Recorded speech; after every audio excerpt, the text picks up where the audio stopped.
Hey everyone, I'm Andrew Constantinidis with Jesani Wealth Management.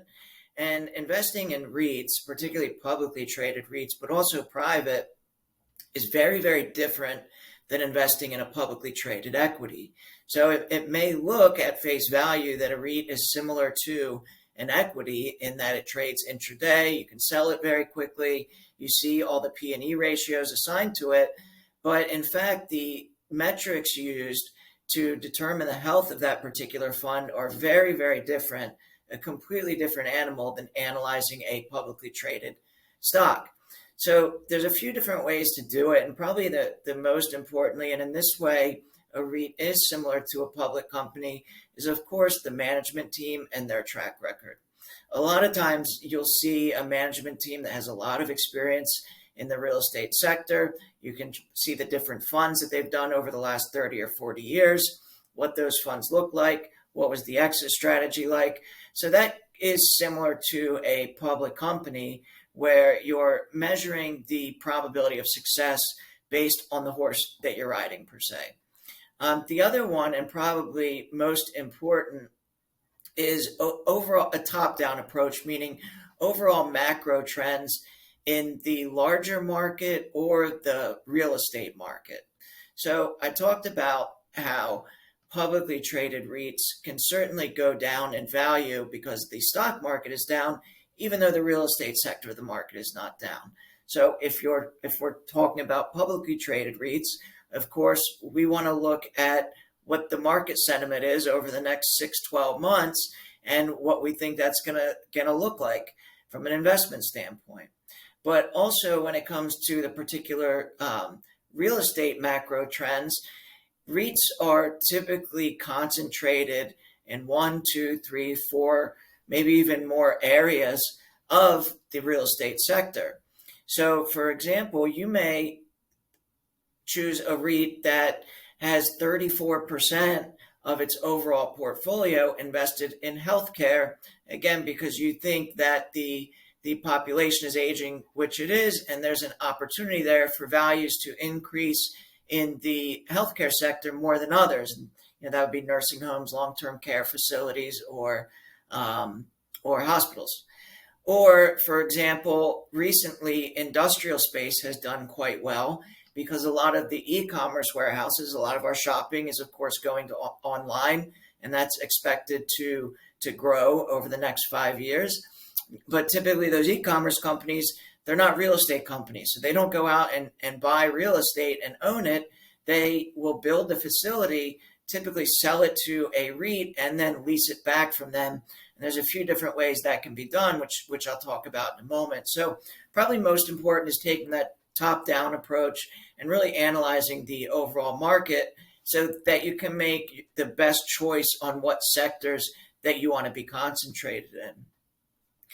Really, the opposite way is the bottom-up approach, where you can filter out REITs based on some of their technicals. Now, unfortunately, P&E or earnings per share are not very important in a REIT, but there's certainly other metrics like the FFO or AFFO, which I'll discuss in a moment, that can really help you to determine the health of a particular REIT or how much they're leveraged, how much debt they're carrying, what their net income looks like. But one of the questions that I've gotten a lot lately from clients and investors is, and because we're in a rising rate environment, is how do interest rates affect either traded or privately held REITs? And that answer can really go in a few different directions. So, of course, when interest rates rise, we typically see investment money flow out of equities and into the fixed income markets. Now, even though a publicly traded REIT is not really an equity, but it's going to, like I said, move with the overall equity market. So certainly rising rates can cause the market to go down, which can then cause publicly traded REITs to go down. But on the other hand, rising rates can also be good for a REIT because typically in a rising rate environment, either individuals or corporations aren't buying real estate as much because it's much more expensive for them to acquire and hold it, which can create a situation where rents and leases gain in value and people to continue to rent instead of buy. But also, lower rates can certainly benefit a REIT because you'll see that REITs in general carry much, much more debt than other public companies would consider to be acceptable. Now, of course, when rates go down, that lowers the cost for that REIT to service that debt and can significantly lower the interest expense. So it really kind of can depend on the type of REIT that you're buying and even some of the technicals and accounting strategies that they use. I mentioned debt can be very heavy in a REIT, but on the other hand, it can be seen as a growth strategy. REITs take on a lot of debt to acquire real estate to grow the particular fund. So you typically want to kind of see a balance between the two. And that's where you can look at the debt ratio of a particular REIT. So the debt ratio is just the total debt divided by total debt plus assets. And it's going to give you a ratio of like 3-to-1, 4-to-1. Typically, on average, the REITs carry about a 3.5-to-1 ratio. It can be higher, it can be lower, but that is one of the tools that you can use to see if they're too heavy or maybe they should be taking on more debt for growth. Also, EBITDA can be used in that way, which also pertains to a stock, where EBITDA is a good measure of a REIT as to whether they're taking on too much debt and running the company or the fund irresponsibly, or are they taking on too little and they're not going to accelerate growth in the fund like most investors would like to see. So I mentioned earnings per share and P&E are not really valuable metrics when analyzing a REIT. Instead, some of the most popular are AFFO, FFO, and of course the NAV or the net asset value. So FFO is simply funds from operations. So it takes the depreciation. I mentioned in the last video how depreciation can be a benefit to the way a REIT income is taxed. But when you're depreciating the asset in a fund, that can cause the assets to appear lower in value than they truly are. So what FFO does, it takes that depreciation that's been deducted and adds that back to the net income of the fund to give you a more accurate picture of what's really happening with that fund.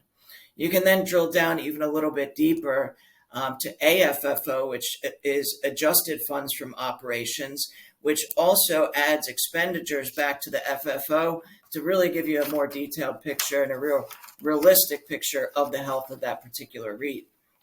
And then, of course, the NAV or the net asset value. Let's use a non-traded REIT as an example. It's really the share price. A lot of times in a non-traded REIT, there's a strategy to value those assets either monthly or quarterly. And the NAV or the net asset value is really the price of the stock and the value of the fund or the market cap. Now, there's a variety of ways also, and every fund does it a little bit differently. There's different ways that a REIT can either lower exposure or just gain a more consistent income by the way that they lease the properties. You've probably heard of a triple net lease, which is where the actual renter is paying the taxes, insurance, and maintenance on the property.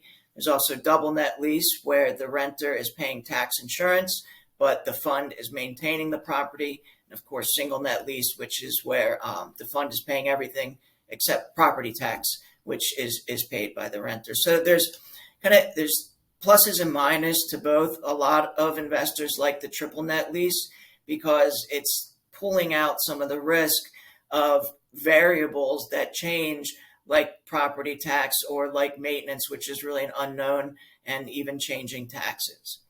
So the last thing to look at is really the fees. So on a publicly traded REIT, it has what's called an expense ratio, and I'm sure you've heard of that before. Expense ratios also pertain to mutual fund. So on a REIT, you have a management team that's managing that property for the individual investor. That expense ratio is the fee that they're collecting for that management and for their experience and their knowledge. So typically an average REIT has an expense ratio of about 0.41 to 41 basis points. I think the mutual fund average is about a half of a point, and they can be as high as 1.5%. So they get pretty high.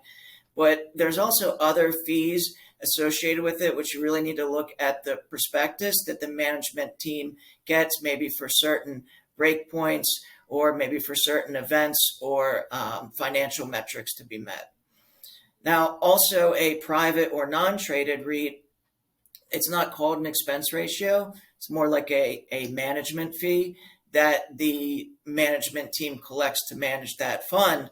But also it's important to know, if you're not on a public REIT, because you buy that just like a stock, everyone gets the same price, more so on the non-traded REITs, which, as we know, can get you a little bit higher return at the sacrifice of liquidity, the type of share class that you're getting. Because most REITs will have 2, 3, 4, even 5 different share classes. For example, they have an institutional share, which is meant for orders more than $50 million. But most importantly, especially to an individual investor, is some of the other share classes. Because if you purchase your shares in the REIT through a registered investment advisor, a fiduciary, which is what we are at Neil Jesani Wealth Management, you're of course going to pay that fiduciary an annual management fee. So if you get the share classes through a particular fund through a fiduciary, you're going to get a share class that has a higher yield than the share class that you would get if you purchased that same REIT through a broker-dealer who gets a commission each time they recommend a REIT to a client. So it may seem like you're getting the same share when you buy a REIT, but there's a major difference that really depends on how you access that particular non-traded or even a private REIT.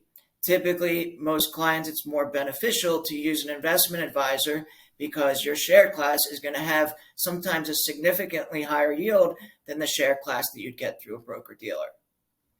So if you'd like to know any more about some of the analytics that we use or that you can use to assess a REIT, certainly reach out to me. My name's Andrew Constantinidis at Neil Jesani Wealth Management. And of course, you can always reach me at 954-800-8552. Okay, thanks everyone. Have a great day.